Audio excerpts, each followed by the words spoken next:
Hello বন্ধুরা, Emily কিচেনে সবাইকে স্বাগতম। আজকে রান্নাঘরে চলে এসেছি, রান্না করব নারকেল চিংড়ি ভাপা। এই জন্য নারকেল আর কাঁচা লঙ্কা বেটে রেখে দিয়েছি। চিংড়ি মাছ লবণ হলুদ মেখে রেখেছি। আর এখন দেবো মশলা। মশলার জন্য প্রথমে নারকেলের মধ্যে দিয়ে দিচ্ছি হলুদ গুঁড়ো, দিয়ে দিলাম হলুদ গুঁড়ো, দিয়ে দিচ্ছি পরিমাণ মতো লবণ। এবার দিয়ে দেবো একটু সর্ষে বাটা, সর্ষে বাটা দিয়ে দিলাম। এবার দিয়ে দেবো চিংড়ি মাছ, মেখে রাখা চিংড়ি মাছটা দিয়ে দিলাম। এবার সর্ষের তেল দিয়ে মেখে নেব।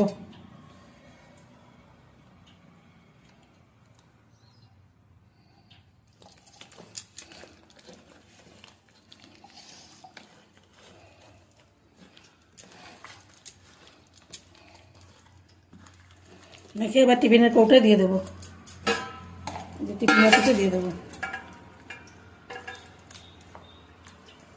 এবার নারকেল চিংড়ি করে খেয়ে দেখবেন ভাপা, খেতে কিন্তু বন্ধুরা খুব ভালো লাগে। আমরা মাঝে মাঝেই খেয়ে থাকি। এই যে টিফিন বাটিতে দিয়ে দিলাম নারকেল আর চিংড়ি।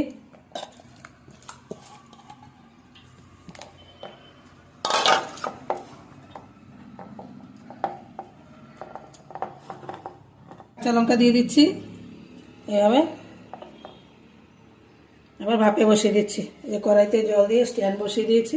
এবার স্ট্যান্ডে বসিয়ে দেবো এভাবে, আটকে বসিয়ে দিলাম। এবার ঢেকে দেবো।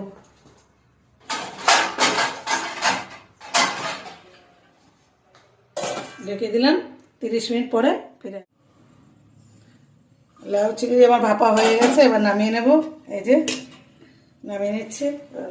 এই যে আমার নারকেল চিংড়ি ভাপা হয়ে গেছে। আপনারা এইভাবে ঘরে নারকেল চিংড়ি ভাপা করে খেয়ে দেখবেন, খেতে কিন্তু বন্ধুরা খুব ভালো লাগে। আর আমার এই ভিডিওটা যদি আপনাদের ভালো লাগে থাকে, লাইক কমেন্ট শেয়ার করে পাশে থাকবেন।